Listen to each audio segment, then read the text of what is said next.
Bradley, you've always been fearless. And you might be humble or coy about it, but I will tell you of another incident. One day in 2013, we had lunch in Victoria Island, and then so we needed to dash to your office in Lekki 1 to pick up something and then return to VI where you would drop me in my house then. We're coming back an hour later. We're on the other side of the road. This time we're in traffic, there's no escaping it. And there's a military motorcade behind us blaring their siren, and everybody is moving out of the way until they get behind our car. And you and your driver behaved as if they were not there. After a minute, I am sweating that these military men will come down and deal with us. So I say, Brother Dele, will your driver not move? And you said, he knows. Oh no, man. If he moves out of that place, he's looking for new employment immediately. He dare not move. And for 5 minutes, they remain behind us blaring their siren. Your car doesn't move until they find their way out from behind you. That is unusual. That is, you're fearless. So first of all, let me even go back to that day. What did you think could happen in that moment? Because we've seen this kind of people come down to beat and victimize people. In that moment, what were you prepared could happen? Teju, let me explain something to you. I am just as human as the next person.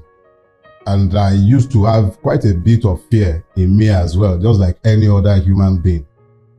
To be frank with you, I really can't recall these incidents, but they are exactly who I am, and I would most likely have done exactly as you have described. However, let me give you a basis for who I became. I think it was in 2018. Yeah, just before my 50th birthday.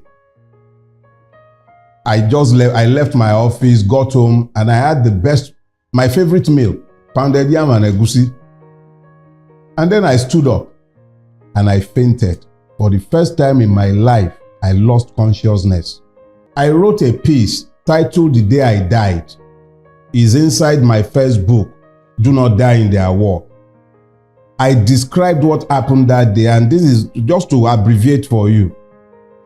It was the anger that I was simply going to die because I had pounded yam in my bedroom.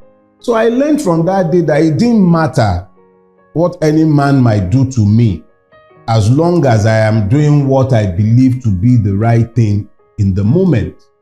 So yeah, the soldier, what would they have done? They will come down and say that they must kill me for not moving out of the line in a space where I'm going to be paying toll gates, toll fees that I ought not to be paying in the first place.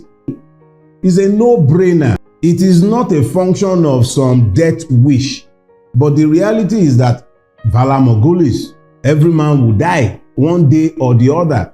So it is better that I died for something worthwhile, such as the protection of my rights, rather than to die after eating pounded yam right at the prime of my life. So it doesn't matter how a man dies, really. It is what you did with your life that really matters. So that's the way I view it. It's not like I don't have a spare life somewhere. It's not like I have a death wish either. But death is a reality with which we all live. And it's so cheap in our country. It's very, very cheap. You could die for simply being in the wrong place at the wrong time. You could die from eating pounded yam like I had pounded yam that day. Interestingly, the doctors found nothing by the time I got to the hospital. So I realized that it was God's way of reminding me that I needn't worry about man. I should be more worried about failing to fulfill God's purpose for my life. I am doing what I was purposed to do from the day I was created.